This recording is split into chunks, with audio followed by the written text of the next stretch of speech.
My name is Ethan. I'm 34 years old, and for most of my life, I've been the dependable one. I live in Portland, Oregon. I work as a commercial real estate analyst. Quiet job, lots of spreadsheets, long hours studying contracts most people skim. When people meet me, they usually describe me as steady, calm, rational, the kind of man who doesn't overreact, the kind who listens more than he talks. If I'm honest, I've spent years letting people believe that steady means simple. Growing up, my parents liked to introduce me as the practical son. My older sister was the charismatic one. My younger brother was the bold one. I was the reasonable one, the one who didn't cause trouble, the one who would understand. And I did understand.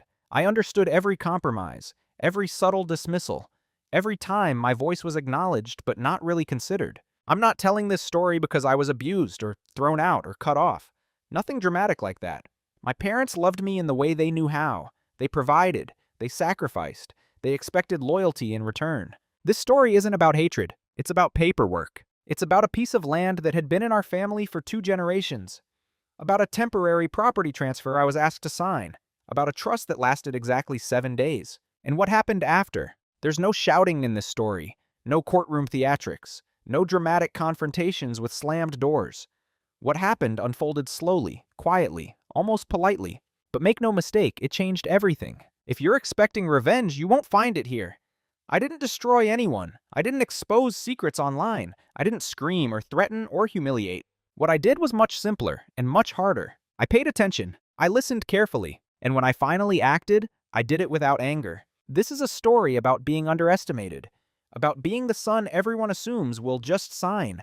About realizing that silence can either be a surrender or a strategy. For most of my life, I believed keeping the peace was the same as being good. It took me one signature to understand the difference. Before we go any further, I want you to know something.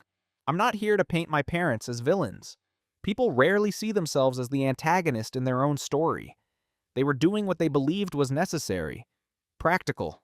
Efficient.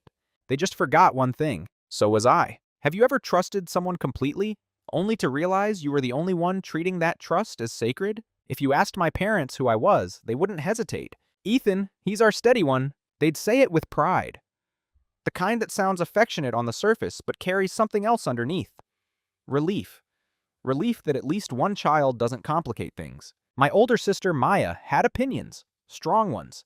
She could fill a room without trying. When she disagreed, everyone knew it. My younger brother, Lucas, had an ambition that felt almost combustible. He was always chasing something. New cities, new ventures, new identities. And then there was I. I didn't chase attention. I didn't argue loudly at the dinner table. When discussions turned tense, finances, family expectations, inheritance plans, I was the one who leaned back and listened. Over time, that posture became my identity. I was the son who would understand. When my father needed help reviewing refinancing documents for the rental duplex, he called me. When my mother worried about tax implications on the family land, she asked me to take a quick look. When my siblings rolled their eyes at paperwork, it slid across the table toward me. I didn't mind. At least that's what I told myself. There's a strange invisibility that comes with competence. If you're good at handling things, people stop asking whether you want to. They assume. An assumption hardens into expectation. Family gatherings made it clearer than I liked to admit. Maya would debate politics with Dad for an hour. Lucas would talk about his next business venture. Their voices overlapped. Their energy filled space. Mine didn't. If I spoke, people listened, but briefly. Not because I lacked credibility, because I lacked friction. I wasn't disruptive. I wasn't dramatic. I was safe. And safety is useful. I remember one Thanksgiving when my uncle jokingly said, "If there's ever a crisis, Ethan will fix it. He always does." Everyone laughed, even me. But something about that sentence lingered. He didn't say, "Ethan will lead." He didn't say, "Ethan will decide." He said, "Ethan will fix it." There's a difference. Fixers come in after decisions are made. Fixers absorb consequences quietly. Fixers don't usually question the people who created the problem. By the time I was in my 30s, this dynamic felt normal. My parents would loop my siblings into conversations about vision. What should we do with the land? Should we develop it? Sell part of it? Keep it as a legacy? Then they would loop me in for execution. "Ethan, can you review this? Ethan, does this look standard? Ethan, you're good with this stuff." What they meant was, "You won't make this difficult." And I didn't. Not because I was weak, not because I didn't notice, but because I believed loyalty meant cooperation. I believed being the stable one was a form of strength. What I didn't realize was that somewhere along the way, stability had quietly become consent. Consent without full information. Consent without equal voice. Consent without boundaries. To them, I was the son who would sign if it made sense. They just forgot one detail. I read everything, and I never forget what I read. The first time it happened, it didn't feel like betrayal. It felt administrative. It was a Sunday afternoon when my parents asked me to come by the house. Not for dinner, not for coffee. Just something quick, my mother said over the phone. Her voice was light, almost rehearsed. When I arrived, the dining table was cleared except for a thin stack of papers placed neatly in the center. My father was already seated. That alone was unusual. He rarely waited at the table unless something formal was about to happen. "We just need your help with something small," he said. Small. That word has a way of lowering your guard. The land had been under my name for 2 years at that point. A tax optimization strategy, my father had explained back then. I had the cleanest financial profile, no outstanding loans, no risk exposure. Transferring it to me had been smart planning. I agreed, because it made sense. Now, according to them, it needed to be transferred back. Temporarily. "There's an opportunity," my mother said carefully. "Just a short-term restructuring. It's cleaner if it's under Dad's name for a bit." I didn't react immediately. I scanned the first page. Standard transfer form, warranty deed, legal description of the property. Nothing alarming on the surface. "How long is temporary?" I asked. My father shrugged lightly. "A few months, 6 at most. It's just procedural." Procedural. Another word that sounds harmless? Maya was leaning against the kitchen counter, scrolling on her phone. Lucas was half listening, half smiling like this was all routine. No tension, no urgency. Just paperwork. If there had been secrecy, I might have sensed it. Instead, there was casual confidence, and that's what made it subtle. I read the document carefully. The language wasn't unusual, but there was one line that caught my attention. The transfer was absolute. No conditional clause, no reversion guarantee, no written timeline. Legally clean. Irrevocable unless transferred again. I looked up. There's no clause stating it transfers back. My father waved a hand dismissively. "We're family. We don't need that." It was said warmly, almost offended that I'd suggest formality. And that was the first small cut, not the document itself. But the implication was that requesting protection meant distrust. I felt the weight of everyone's gaze shift slightly. Not hostile, just expectant. "This is where you nod, Ethan. This is where you don't complicate things." I closed the folder gently. "I'm not refusing," I said calmly. "I just prefer clarity." My mother smiled, but it didn't reach her eyes.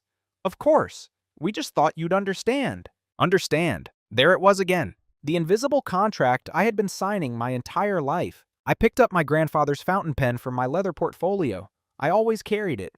Habit, ritual. I signed, not because I was pressured, not because I was naive, but because I was observing something. Trust, I realized that afternoon, isn't tested during conflict. It's tested when paperwork is involved, and everyone pretends it's simple. The document was notarized the next morning. 7 days later, the land was listed for sale. Trust lasted exactly 7 days. And what hurt wasn't the listing. It was the silence before I found out. No call, no explanation, just a public record update and a real estate alert in my inbox. I stared at the screen longer than I care to admit. The first small cut had healed quickly when I signed. But now I understand something. It hadn't been small at all. It had been precise. When I saw the listing go live, I didn't call them. That surprises people when I tell them this part. They expect outrage, a confrontation, at the very least, a tense text message. But I've learned something about moments like that. The first reaction is rarely the clearest one. Instead, I closed my laptop and went for a walk. Portland in early autumn has this quiet honesty to it. The air turns crisp without drama. Leaves change color without asking permission. Nothing announces itself loudly. It just shifts. I remember thinking how strange it was that a property I had held title to for 2 years was now a digital listing with staged photos and a cheerful description about development potential. No mention of legacy. No mention of my grandfather, who bought it when land on the outskirts of the city was still considered impractical. Just square footage and upside. That night, my mother called. "Did you see?" she asked gently. "Yes." A pause. "We were going to tell you. Things moved quickly." Things moved quickly. 7 days. I waited for the explanation to expand. It didn't. Instead, she pivoted. "It's a good offer. Above market. It would be irresponsible not to consider it." Irresponsible. I noticed the framing immediately. This wasn't about preference. It was about morality now. Selling was responsible. Questioning it was, what? Was just so what? Emotional? You said temporary, I replied. It was temporary, she said smoothly, until the right opportunity came. The logic was elegant, flexible, convenient. Maya texted later that evening. It's just land, Ethan. Don't make this bigger than it is. Lucas called the next day, almost amused. You're not upset, right? This is a smart move. Dad finally got a buyer who sees the value. Each interaction was calm, reasonable, rational. And that's how disrespect becomes normalized. No one yelled at me. No one insulted me. No one said, "We tricked you." They simply reframed the narrative. You understood. You agreed. You're practical. They spoke to the version of me they were most comfortable with. And for a few days, I let that version speak back. Maybe I was overreacting internally.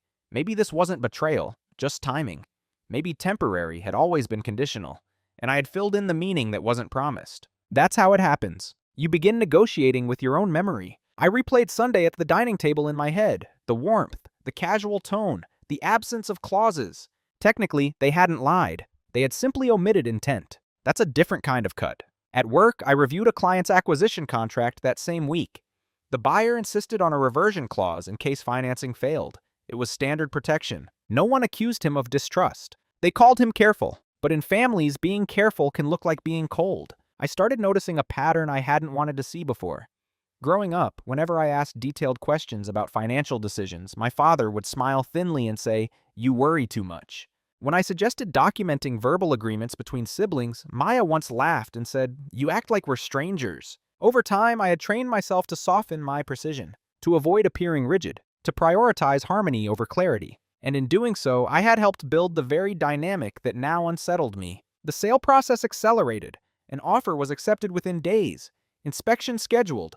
Closing timeline drafted. No one asked my opinion, not because they feared it, but because they assumed it wouldn't obstruct. That assumption, that I would remain the steady, understanding son, was the quiet foundation beneath everything. And the truth is, part of me had reinforced it for years. I wasn't angry. Not yet. I was observing something colder than anger. A realization. They didn't see this as betrayal because they had never seen me as someone whose consent required protection. I was the reliable one. Reliable people don't need guarantees. Reliable people adapt. Reliable people sign. And until that week, I always had. The week the offer went under contract, something settled into place inside me. Not rage, not panic. Recognition. Every family has roles, whether they admit it or not. Some are obvious. The rebel, the achiever, the peacemaker. Others are quieter, more functional. I began to see mine clearly. I wasn't the decision maker. I wasn't the visionary. I wasn't even the favorite. I was the stabilizer, the one who absorbed friction so others could move quickly. Looking back, the pattern had been rehearsed for years. When Maya wanted to pursue a risky startup idea and needed initial capital, my parents debated for weeks.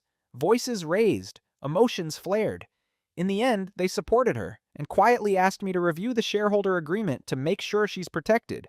When Lucas decided to relocate overseas and needed help restructuring some joint financial ties, my father called me late one night. "Can you look at this before he signs? He doesn't read the fine print." I always did, and I never charged a fee, never asked for formal recognition, never insisted on boundaries, because I believed usefulness equaled belonging. That's the part people don't talk about. If you grow up being valued for your reliability, you start to equate silence with love. You think restraint makes you mature. You think not demanding space makes you generous. But generosity without limits becomes permission. After the land was listed, I noticed something subtle in how my parents spoke to me. They were careful, but not apologetic. They explained things as if briefing a consultant, not consulting a co-owner. "We're thinking of allocating the proceeds this way. Your mother prefers to diversify. Given market timing, this is optimal." It was fascinating. For 2 years, the land had been legally mine, yet emotionally, it had always been theirs. And when they reclaimed it, the emotional hierarchy snapped back into place as if nothing had shifted. One evening, I visited for dinner. The atmosphere was normal. Pasta on the stove. News is humming in the background. Maya is discussing a new project. Lucas is scrolling through real estate listings on his phone. No one mentioned the closing date. At one point, my father asked, almost casually, "You're good with everything, right?" The question wasn't about legality. It was about role compliance. I looked at him for a moment longer than usual. "I understand what's happening," I said. And I meant it. Understanding doesn't always equal agreement, but I wasn't ready to reveal the difference yet. Driving home that night, I realized something uncomfortable. They weren't treating me unfairly out of malice. They were treating me consistently with the identity I had allowed. Reliable, rational, non-confrontational, the son who won't disrupt momentum. And here's the part that changed everything. They assumed my calm meant a lack of leverage. They assumed that because I didn't raise my voice, I wouldn't draw lines. They assumed documentation mattered less between blood. That assumption had protected them for years. But I work in commercial real estate. I know what absolute transfers mean. I know how equity moves. I know how timing affects tax exposure. I know how sale proceeds ripple across asset structures. More importantly, I know how quickly perception shifts when control changes hands. For the first time, I stopped asking, why would they do this? And started asking, what position am I actually in now? That question wasn't emotional. It was structural. The role they assigned me was fixer, stabilizer, silent executor. But roles only hold if you continue performing them. And somewhere between the listing going live and the closing date approaching, I decided something quietly radical. I would no longer perform automatically, not out of revenge, not to punish, but because I finally understood the difference between being steady and being assumed. The shift didn't happen at the closing. It didn't happen when the wire transfer cleared or when the sold banner appeared across the listing. It happened 3 days before that, on a Wednesday afternoon in my office, staring at a different contract that had nothing to do with my family. I was reviewing a development acquisition for a client, 47 acres outside the city. The seller had agreed to a short-term transfer during due diligence, standard practice, temporary title shift for financing. But buried in the draft was a clause I see often: reversion upon failure to perform. Clear, direct, protective. If conditions weren't met, the property automatically reverted to the original owner. No emotional appeals, no verbal promises, just structure. I leaned back in my chair and felt something settle into place. When my parents asked me to sign the transfer, they framed it as trust. But in every professional environment I operate in, trust is reinforced by clarity, not replaced by it. That was the moment the internal negotiation stopped. For the past week, I had been wrestling with interpretation. Maybe they assumed I knew selling was always an option. Maybe I misunderstood temporary. Maybe this was just timing. But the truth is simple. If someone intends to return something, they document the return. Anything else is convenience. I opened my leather portfolio and took out a copy of the signed deed. I had requested a certified copy the day after notarization. Habit, not suspicion. I always keep records. I read it again. Absolute conveyance. No encumbrances. No reversion language. Legally clean. Emotionally revealing. That afternoon, I didn't call anyone. I didn't draft angry emails. I didn't pace the room, rehearsing arguments. I did something quieter. I mapped the structure. The land had appreciated significantly since my grandfather purchased it. Capital gains implications would be substantial. My father's current income bracket was higher than mine. The transfer timing affected tax liability. So did the allocation of proceeds. I wasn't looking for punishment. I was looking for alignment. If I had been positioned as a temporary holder for strategic reasons, then the strategy should be coherent across all variables, not just ownership optics. The numbers told a different story. This wasn't restructuring. This was an opportunistic liquidation, and the opportunity had appeared only after the title moved. That realization didn't make me furious. It made me calm. There's a specific kind of calm that comes when confusion dissolves, when the emotional fog lifts and you see the mechanics clearly. For years, I had equated loyalty with fluid consent. That Wednesday, I redefined it. Loyalty without boundaries isn't a virtue. It's vulnerability. I remember looking out the window at the gray sky, traffic moving steadily below. No one down there knew that a quiet recalibration was happening inside a man reviewing spreadsheets. No one would see it coming, not because I was plotting something dramatic, but because I had finally stopped reacting. That was the shift. I stopped framing myself as the injured party and started thinking like the analyst I am. What position am I in? What leverage exists? What obligations were implied, but never clarified? The sale hadn't closed yet. There was still time, not to reverse it, but to respond. And when silence becomes intentional instead of automatic, people rarely notice the difference. At dinner that night, my mother chatted about paint colors for a potential downsized home. My father mentioned investment vehicles. Maya joked about how fast everything had moved. I listened, calm, engaged, measured. They mistook it for acceptance. It wasn't acceptance. It was an assessment. The day something shifted, no one else felt it. But from that point forward, every word I spoke and every word I withheld was chosen. Not out of spite, out of clarity. After that Wednesday, I became very careful with my quiet. There's a difference between silence that comes from discomfort and silence that comes from control. Most people can't tell which one they're facing. My family couldn't. The closing happened on a Friday morning. Funds transferred, deed recorded, transaction complete. My father called me that afternoon. It's done. he said, the satisfaction barely concealed in his voice. Clean and efficient. Clean, efficient. Two words I respect deeply in my professional life. I congratulated him, and I meant it, partially. It was, from a transactional standpoint, a well-timed sale. Strong price. Competitive market window. No financing contingencies. But as he spoke about reallocating capital, diversifying holdings, maybe even gifting portions to my siblings later, I noticed something. He spoke as if I had simply facilitated the process, not as someone whose ownership had enabled the appreciation phase, not as someone whose financial positioning had reduced holding costs for 2 years. I didn't interrupt him. I asked one question. How are you structuring the proceeds? A slight pause on the other end. We're still discussing that, he replied. We, not including me. That was fine. I didn't need inclusion in the discussion. I needed information. Over the next few days, I became observant in ways that felt almost clinical. I paid attention to tone shifts, to assumptions. How often have phrases like, "you're okay with this," appeared? Silence became strategic. When Maya floated the idea that some of the profit should help fund her next venture, I didn't comment. I listened. When Lucas suggested Dad reinvest aggressively instead of playing it safe, I nodded thoughtfully. When my mother reassured me, "You know this benefits everyone," I smiled. I didn't correct her, because correcting implies argument, and I wasn't arguing anymore. I was positioning. At work, I structured a joint venture agreement for 2 partners who didn't entirely trust each other.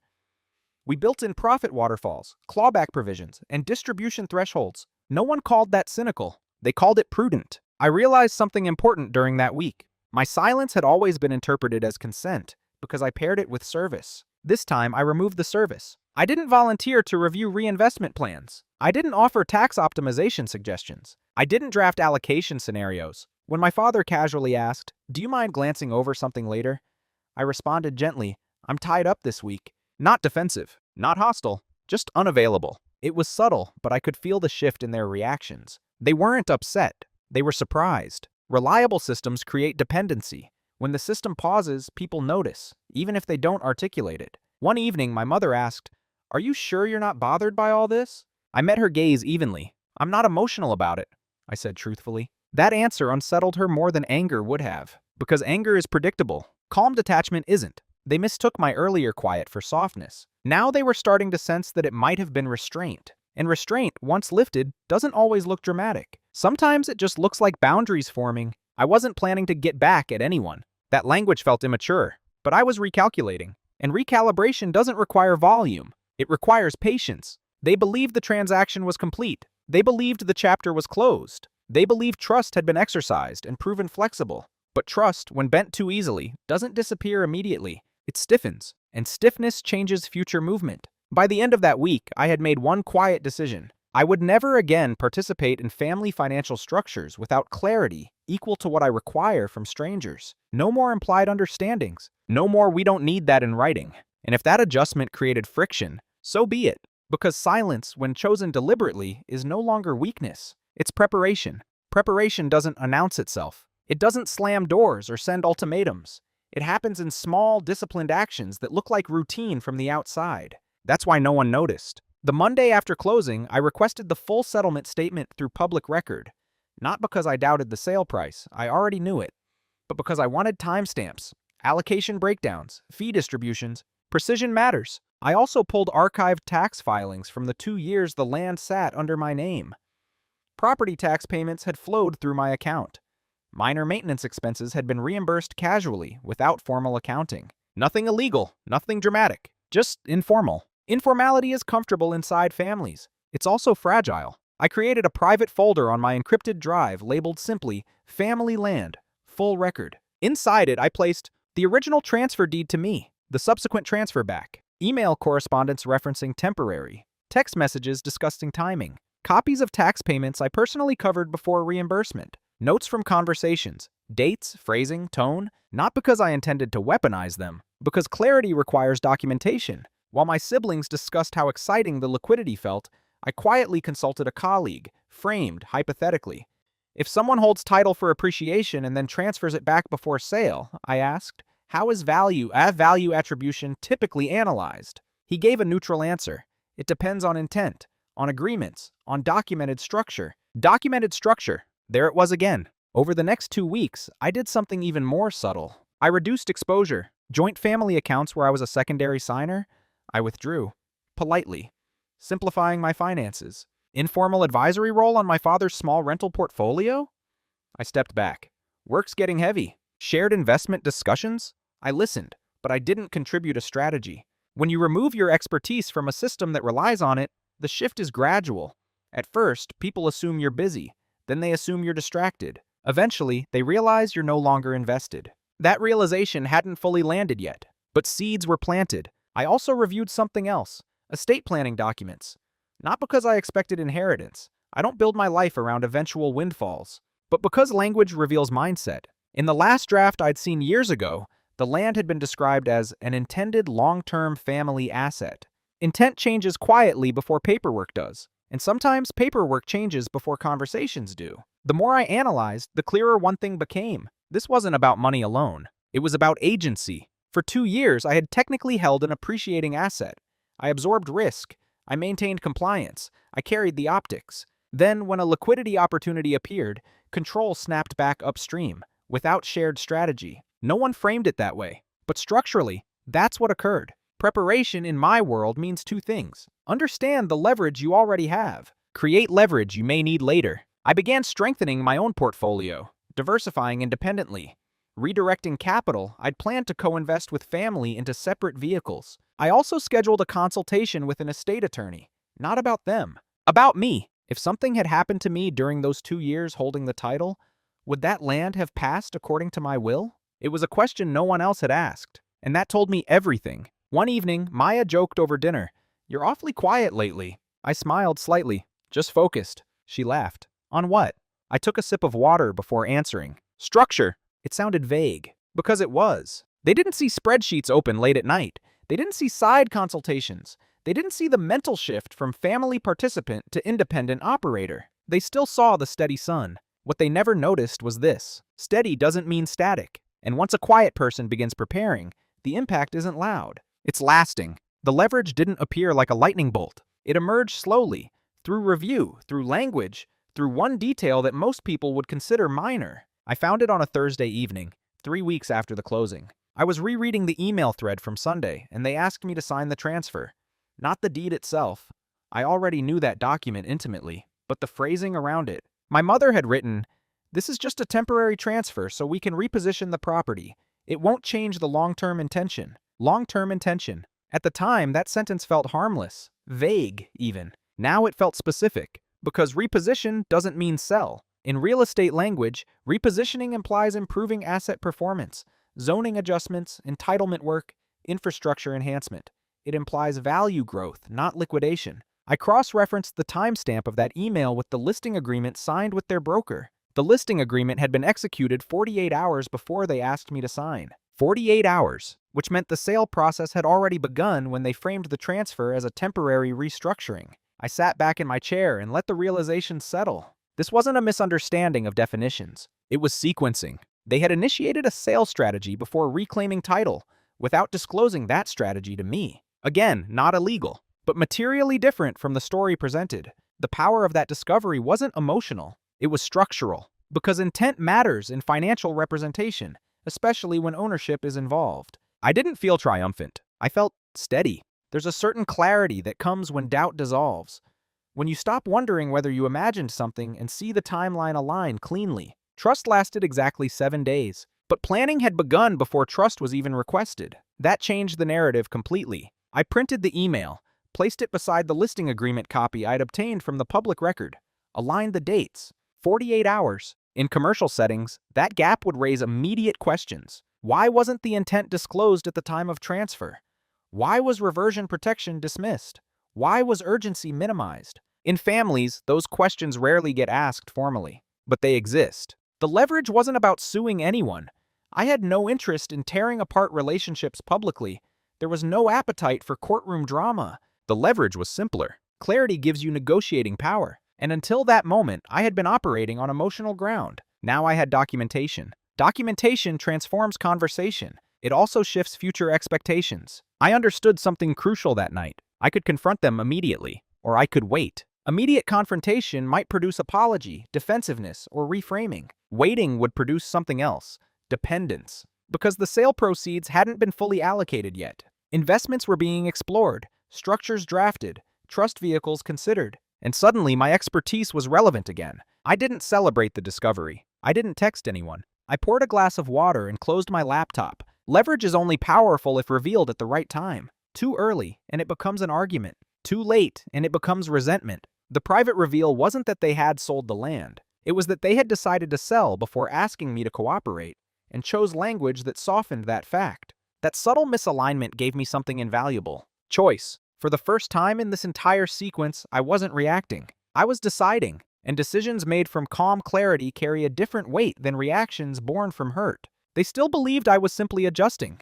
They didn't know I now understood the full timeline. They didn't know the foundation of the temporary narrative had cracked. They didn't know the next move wouldn't be emotional. It would be precise. Once you see the full timeline, you can't unsee it. 48 hours. That was the gap between intent and disclosure. For several days after that discovery, I did nothing externally.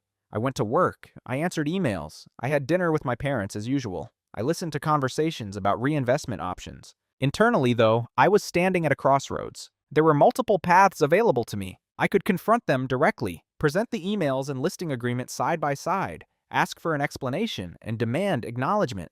That path would likely lead to defensiveness, maybe an apology, maybe reframing. It would release tension quickly, but it would also show my hand. I could pursue legal recourse. Technically, misrepresentation could be argued depending on the interpretation of intent, but that path would fracture the family permanently.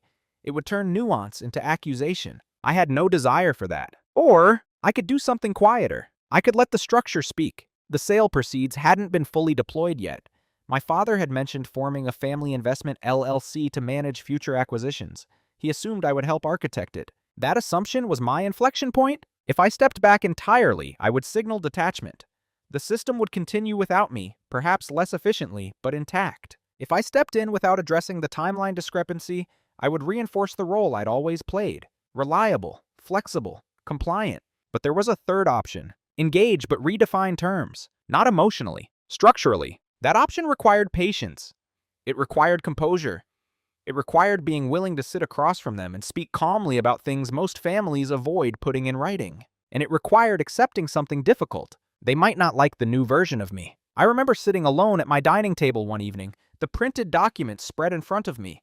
No dramatic music, no racing heart, just paper. I asked myself one question. What outcome aligns with my values, not my pride? Revenge wasn't alignment. Silence wasn't alignment either. Not anymore. Clarity was. If I let this pass without recalibration, I would be complicit in my own marginalization. If I overcorrected aggressively, I would become the destabilizer they never expected. The irreversible choice wasn't about suing. It was about identity. Once I required formal clarity in family dealings, there would be no returning to casual assumptions. Once I demonstrated that I tracked timelines and language precisely, the dynamic would permanently shift. That was the real decision. Not whether to expose them, whether to redefine myself. The next Sunday, my father called. "We're meeting with an advisor about structuring the capital," he said. "Would you come? It'll help to have your perspective." There it was. The invitation back into the role. In the past, I would have agreed instantly. This time I paused. Not long enough to be dramatic, just long enough to register that the pause itself mattered. "I'll come," I said evenly, "but before we structure anything, we need to clarify expectations." Silence on the line. "Clarify what?" he asked. "Ownership philosophy," I replied. "Not an accusation, not confrontation, just language." That sentence was the irreversible step, because once you introduce philosophy into financial structure, you're no longer just fixing mechanics. You're redefining power, and there is no clean way to reverse that. The meeting with the advisor was scheduled for Wednesday afternoon. Neutral office, glass walls, neutral carpet. The kind of space designed to make money feel procedural instead of emotional. I arrived 5 minutes early. My parents were already seated across from the advisor, a man in his late 50s with the calm demeanor of someone who has seen families unravel over far less than this. Maya joined via video. Lucas was physically present but distracted, half checking his phone. On the surface, it looked collaborative. The advisor began outlining options: a family LLC, proportional distributions, retained earnings for reinvestment, and possible trust structures for tax efficiency. As he spoke, I listened carefully, not to the strategy, to the assumptions. "And how are we defining equity contribution?" I asked at one point. The advisor glanced at my father. Based on current proceeds, he replied, he replied, ownership percentages can mirror parental control with discretionary gifting over time. Parental control! There it was again, the default gravity of hierarchy. I nodded slowly. Before we finalize anything, I said calmly, I'd like to clarify something about the asset history. The room didn't tense. It stilled. I reached into my leather portfolio and placed 2 documents on the table. Not dramatically, just aligned neatly. The listing agreement for the land, I said, signed 48 hours before the transfer back to Dad. My mother's expression shifted almost imperceptibly. I continued evenly, and the email describing the transfer as temporary repositioning. No accusation in my tone, just sequencing. I'm not here to dispute the sale, I added. It was a strong transaction, but intent matters when structuring future investments. If ownership shifts are strategic, clarity must match timing. The advisor leaned back slightly, sensing the undercurrent. My father cleared his throat. We didn't think the listing would move that quickly. That's fair, I replied, but the process had begun. Silence. Not explosive, not dramatic, just undeniable. I wasn't attacking them. I was redefining the baseline. If we're forming a family investment vehicle, I said, my participation requires documented governance, contribution recognition, clear voting thresholds, exit provisions. The advisor's pen paused mid-note. Maya's voice came through the speaker, lighter than usual. Ethan, are you saying you don't trust us? I met the screen calmly. I'm saying trust works best when structure supports it. That was the pivot, not a threat, a condition. Lucas shifted in his seat. So what are you asking for? I'm asking that historical contribution be acknowledged in equity calculation, I said, and that any future transfers, temporary or otherwise, include defined reversion clauses. No raised voice, no moral lecture, just terms. The advisor began nodding slowly. That's reasonable, he said carefully. Many families formalize governance to prevent misunderstandings. Prevent misunderstandings, a polite phrase for what had already occurred. My father's jaw tightened, not in anger, but in recalibration. He was realizing something. I wasn't withdrawing. I was engaging, with boundaries. That's far more disruptive than rebellion. Because rebellion can be dismissed as emotional. Structure cannot. The meeting ended without final signatures.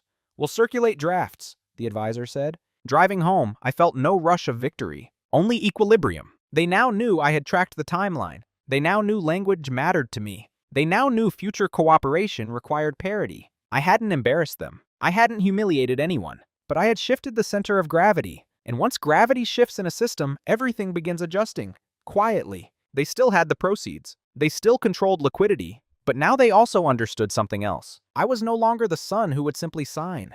The consequences didn't arrive with raised voices. They arrived in hesitation, in delayed replies, in drafts that took longer than expected to circulate. A week after the advisor meeting, a revised operating agreement was sent to all of us.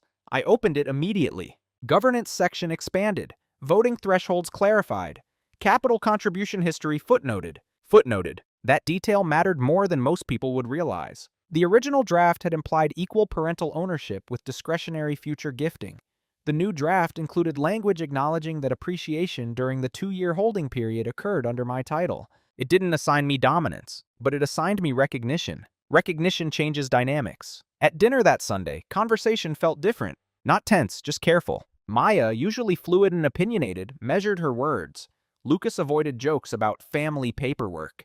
My father asked for my thoughts before finalizing a reinvestment option. It was subtle, but the hierarchy had adjusted by a few degrees. That's all it takes. My mother watched me closely that night, not with suspicion, with recalculation. Parents spend decades forming a mental image of their children. It's disorienting when that image shifts. You've changed, she said quietly while clearing plates. I've clarified, I replied. She didn't argue, because arguing would imply disagreement with clarity. The reinvestment strategy slowed, not because of conflict, but because structure now required consensus. Voting percentages meant discussion. Discussion meant negotiation. For the first time, I wasn't being consulted as a technician. I was participating as a stakeholder, and that participation came with weight. A proposal to allocate a larger portion of capital to Maya's new venture stalled when I asked for a formal risk assessment. Not dismissively, just methodically. Lucas's aggressive reinvestment suggestions softened when governance thresholds required broader agreement. My father, who had always operated comfortably as the final authority, found himself navigating something unfamiliar. Shared control. He didn't resent it openly, but he felt it. I could see it in the way he paused before speaking. in the way he sought alignment instead of declaring direction. The irony wasn't lost on me. They had reclaimed the land to centralize control. In doing so, through timing and omission, they had triggered the very formalization that redistributed it. No lawsuits, no public fallout, just governance. That's the part most people underestimate. When you introduce structure into a previously informal system, efficiency drops, but fairness increases. And fairness, once tasted, is difficult to roll back. A month later, when another small property opportunity surfaced, my father called me first, not to review paperwork, to ask if I wanted to co-lead the evaluation. Co-lead. Language evolves when leverage becomes visible. Trust had lasted 7 days. But credibility, demonstrated calmly, lasted longer. The consequences weren't explosive. They were gravitational. The system now accounted for me, and systems, once recalibrated, rarely revert to imbalance without resistance. I didn't celebrate. I didn't gloat. I simply remained consistent, calm,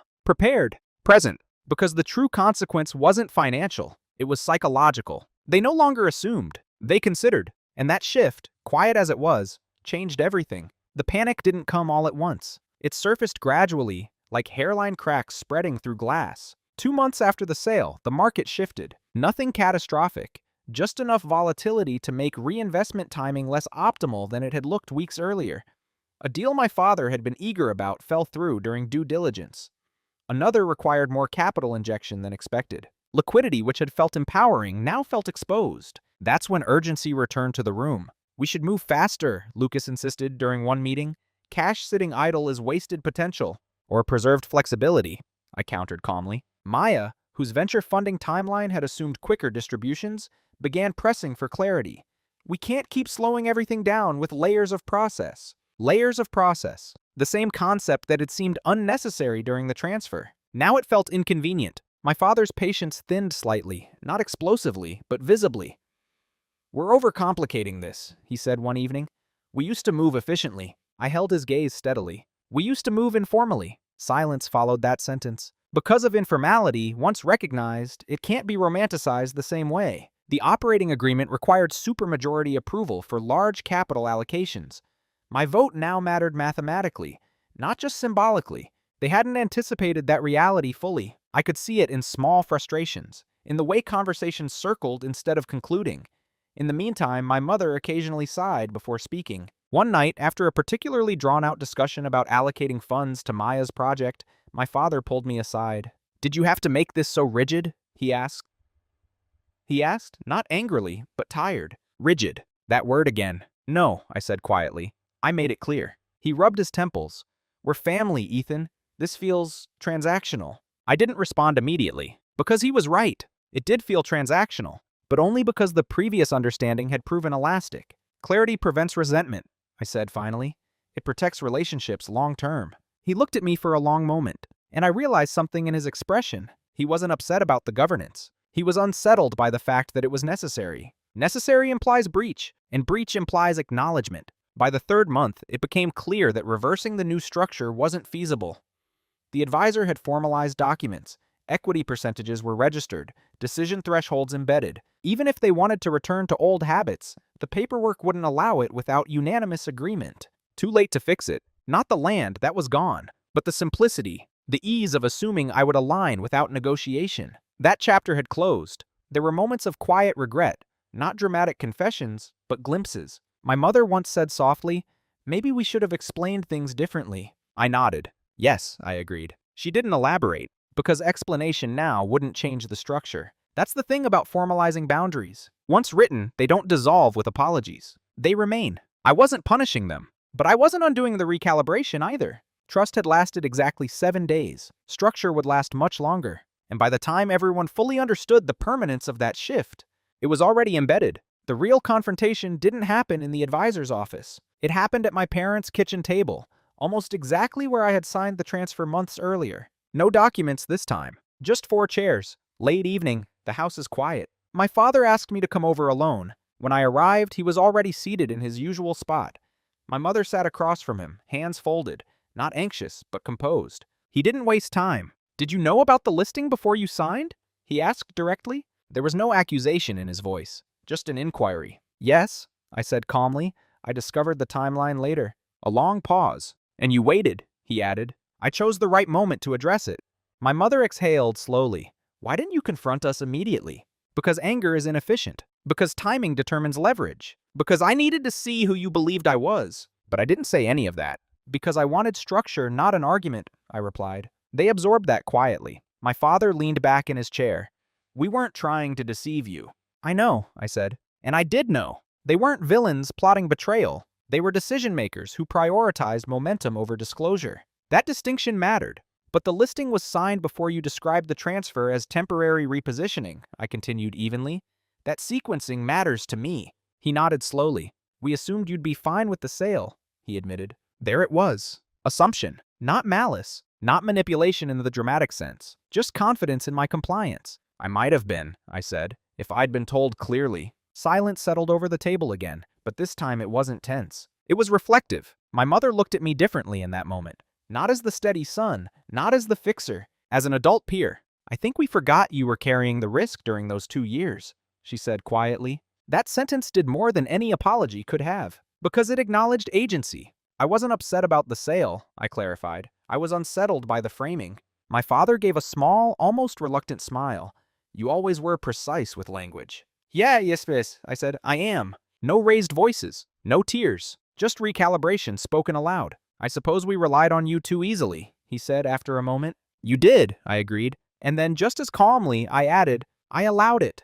That part was important, because quiet dominance isn't about proving others wrong. It's about recognizing where you participated in the imbalance. We sat there for a while longer, not dissecting every detail, just acknowledging the shift. Before I left, my father said something that surprised me. You handled this differently than I expected. I know, I replied. He studied me carefully. I don't think I underestimated your intelligence, he said slowly.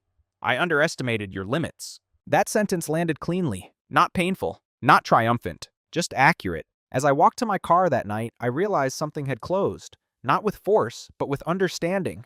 The confrontation had no heat, no explosion, no dramatic reconciliation, just clarity. And clarity, once spoken calmly, carries more authority than anger ever could. It's been over a year since the land was sold. The property is unrecognizable now, cleared, subdivided, reshaped into something more profitable than sentimental. Sometimes I drive past it, not out of longing, but observation. I don't feel anger anymore. What I feel is a definition. Before all of this, I thought my strength was endurance. I believed stability meant absorbing tension without reacting. I believed being the calm one was inherently virtuous. Now I understand something deeper. Calm without boundaries is compliance. Calm with boundaries is authority. Our family dynamic didn't collapse. It evolved. We still have dinners. We still argue about politics. Maya still speaks first. Lucas still chases risk. My father still prefers decisive action. But something fundamental shifted. When financial topics arise, documents are circulated in advance. When decisions are framed as temporary, timelines are written explicitly. When someone says, trust me, it's followed by, and here's the structure. I'm no longer the silent stabilizer who absorbs momentum. I'm a stakeholder, and stakeholders are treated differently. The irony is that I didn't gain control through confrontation. I gained it through consistency, through measured clarity, through refusing to escalate emotionally while refusing to retreat structurally. My relationship with my parents is quieter now, but more honest. There's less assumption, more consultation, less romanticizing of family understanding, more respect for individual agency. I've also changed internally in ways they may never fully see. I no longer equate usefulness with love. I no longer rush to solve before being asked properly. I no longer confuse harmony with health. The leather portfolio still sits on my desk. The fountain pen still rests inside it. But I use them differently now, not just to review other people's agreements, to define my own. Sometimes people assume stories like this end in estrangement or triumph, in someone winning and someone losing. That's not what happened. No one was destroyed. No one was humiliated. But the version of me who would sign without protection, that version doesn't exist anymore. And I don't resent that evolution, because quiet dominance isn't about overpowering others. It's about mastering yourself, understanding when to speak, understanding when to wait, understanding that trust is sacred, but structure protects it. If the land had never been sold, maybe I would still be the steady son who never questioned sequencing. Maybe the illusion of simplicity would have continued. But sometimes it takes one clean fracture to reveal where the foundation needs reinforcement. I didn't become colder. I became clearer. And clarity has a way of reshaping every room you walk into. If you've listened this far, you probably understand something important. This story was never really about land. It was about language, about timing, about the quiet difference between being trusted and being assumed. My parents didn't wake up one day intending to betray me. They moved quickly. They prioritized efficiency. They believed I would understand, because I always had. Trust lasted exactly 7 days. But what replaced it wasn't revenge. It was structured, and structure did something anger never could. It preserved the relationship while redefining the terms. That's the part most people miss. You don't always need to explode to be heard. You don't always need to accuse to correct. You don't always need to walk away to establish respect. Sometimes the strongest move is this: stay calm, collect facts, choose timing, and speak once, with precision. Quiet dominance isn't silence for the sake of peace. It's silence that prepares you to speak from strength instead of pain. If there's one thing I learned, it's this: love without boundaries becomes expectation. Trust without clarity becomes vulnerability. And a family without structure eventually tests both. You don't have to turn every conflict into a battlefield, but you also don't have to sign away your agency to prove you're loyal. Today, my family still gathers around that same kitchen table. The tone is different now, more deliberate, more respectful, less casual about things that matter. Not because I forced it, because I required it, and that requirement came without shouting. If you've ever been the steady one, the one people rely on, the one who doesn't make waves, I'm curious. Have you ever realized that your calm was being mistaken for consent? Let me know in the comments.